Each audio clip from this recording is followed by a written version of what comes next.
Donald Trump নিজেকে শান্তির president বললেও 2025 সালে তার প্রশাসনের সামরিক তৎপরতা ভিন্ন চিত্র তুলে ধরেছে।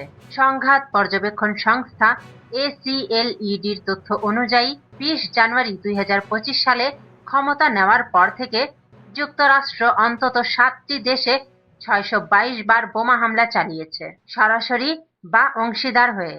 এই সময়ের মধ্যে Syria, Iran, Iraq, Yemen, Somalia, Nigeria ও ভেনেজুয়েলায় মার্কিন সামরিক অভিযান চালানো হয়। সিরিয়ায় IS এর অবস্থান, ইরানের পারমাণবিক স্থাপনা এবং ইয়েমেনে হুথিদের লক্ষ্য করে ব্যাপক হামলা হয়। সোমালিয়ায় বিমান হামলার সংখ্যা অতীতের সব প্রশাসনকে ছাড়িয়ে গেছে বলে দাবি করা হচ্ছে। ভেনেজুয়েলা ও ক্যারিবীয় অঞ্চলেও যুক্তরাষ্ট্র সরাসরি হামলা শুরু করেছে, যেখানে মানবাধিকার সংস্থাগুলো বেসামরিক হতাহতের অভিযোগ তুলেছে। উল্লেখযোগ্য বিষয় হলো, এই 7 দেশের মধ্যে 6টি মুসলিম প্রধান।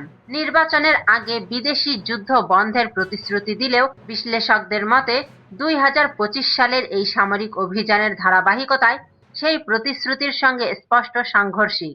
এতে 2026 সালে আন্তর্জাতিক অঙ্গনে নতুন সংকট তৈরির আশঙ্কা করা হচ্ছে।